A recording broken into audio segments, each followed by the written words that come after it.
Do the rich people cringe and say, don't tell them that, Rob? Yes. Don't tell people what you know. Right. Keep them poor. So my father was the head of education, PhD, all that stuff. I go home and ask him, said, why don't we learn about money in school? And he looked at me and says, because the government doesn't let us teach that subject. The government tells us what we can teach and what we can't teach. And I thought that was strange. And I said, but aren't we going to school to learn about money? He says, no, your job is to get a job. I said, but you get a job to earn money. He goes, no, you're supposed to just get a job. I went, no. Isn't the purpose of a job to earn money? He goes, you're correct. I said, so why don't I just learn about money? I can skip the job part, And he got flustered and he said, if you want to learn about money, why don't you ask your best friend's father about money? And I said, why? That's Mike. So why ask him? He says, because Mike's father is an entrepreneur. And I said, what are you? He says, I'm an employee. I'm a government employee. I went, oh, what's the difference? He says, the difference is an entrepreneur must know about money, or they're no longer entrepreneurs. And he says an employee doesn't have to know anything about money, because the government will take care of them, the company will take care of them. So I'm all confused. But I took my dad's advice and I trundled over to Mike's father's office and knocked on his door and I said, hey, I'm here, 9 years old. Teach me about money. He says, beat it, kid, But that's where the story of Rich Dad, Poor Dad started. And finally, through persistence, my rich dad started teaching me about money on one condition. And that condition was he would never pay me. He says, the moment I pay you, you think like an employee. He says, that's the trap. Entrepreneurs work for free. And now I'm 9 years old, my head's cracking in half. He says, you never want a paycheck. You understand that, kid? I said, okay, I got it. And he says, well, how do I make money? He says, that's what entrepreneurs figure out. It's like, so how do I learn about money? So he would just break out a Monopoly game board. So I would work for free. I'd pick up cigarette butts, and he had hotels and restaurants, and I would clean and do menial tasks. And as I got older, I started getting into office work and marketing and accounting, and I was an apprentice basically, but I always worked for free.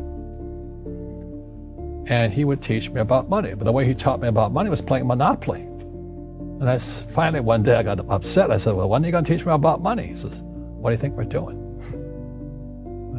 We're playing Monopoly. He goes, no. What do you think we're doing? We're playing Monopoly. He says, what do you think we're doing? So I don't know. I'm teaching you about money.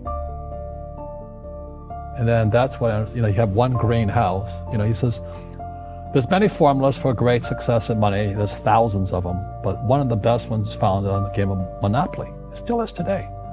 4 green houses, 1 red hotel. I said, what?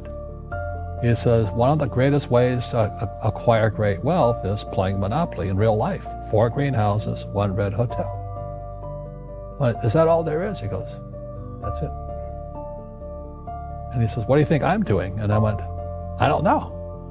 So then he took me out and he showed me his greenhouses. And 10 years later, when I was 19, I was now in school in New York, and I come back to Hawaii, and Rich Dad had bought the biggest piece of land smack dab in the middle of Waikiki Beach. And when you go to Waikiki Beach today, you'll see the Hyatt Regency Hotel. That was his hotel. Just like the game of Monopoly. Just like the game of Monopoly.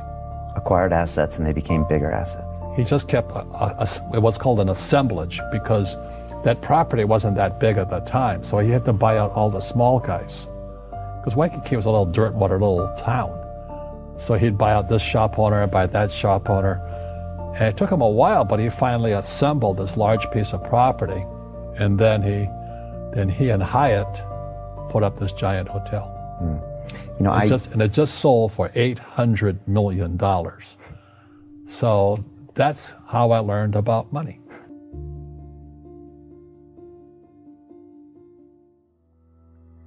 I've had financial crashes. I've had people stab me in the back, but they're all good because I grow from it. That's spirituality. Right.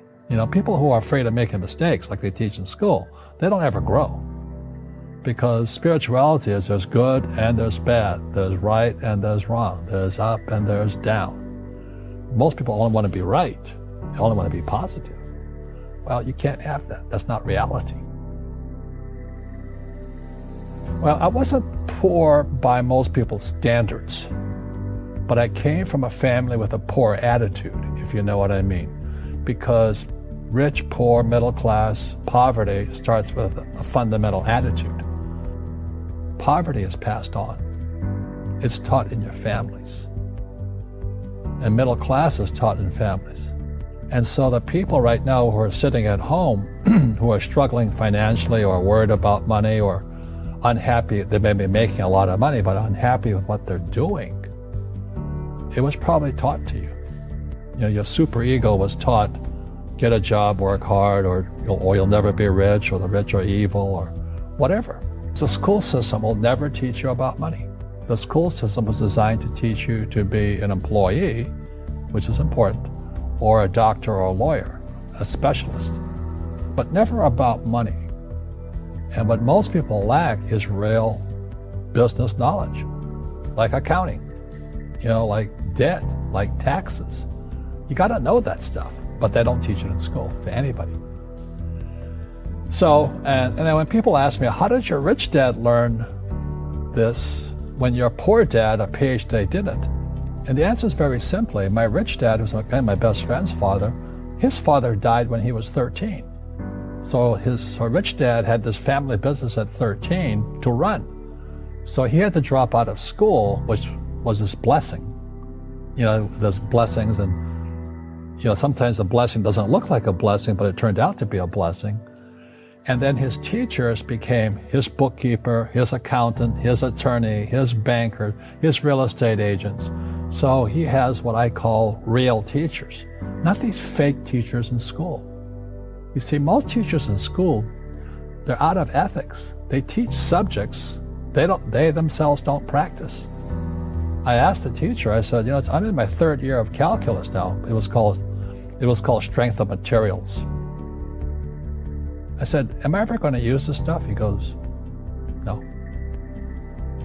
I said, why do you teach it?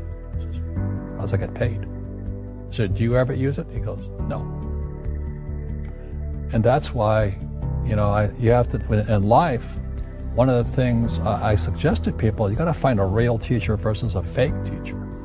And a fake teacher is somebody who doesn't do what they teach. And a real teacher is doing what they teach every day. So my accountants, my attorneys, they're in it every single day. That's how I learn, because every day I'm solving problems in my business. So I have accountants and attorneys and bankers and all these people on speed dial because I'm solving problems with my team.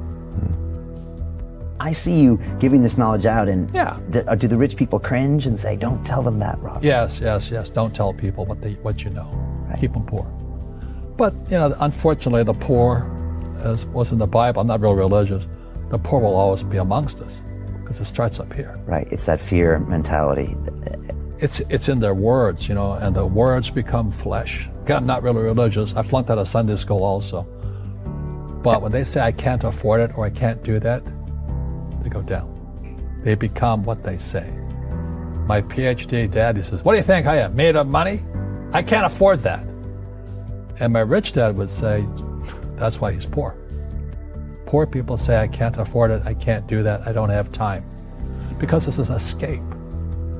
It's an escape, you know what I mean? It's easy to say, I can't afford it. And your rich dad used to say what instead of, I can't afford it? How can I afford it? How can I do that? What would it take, or why should I do that? He says that a question opens the mind, a statement closes the mind. See, when you say, I can't afford it, your mind shuts down, and you become what you say. Rugby is a team sport, but so is soccer. The rules are different. And other people are golfers. They play by themselves. And so everybody's different. So my game financially is business, number one. Second is real estate. So what I say to young people is, you find your game.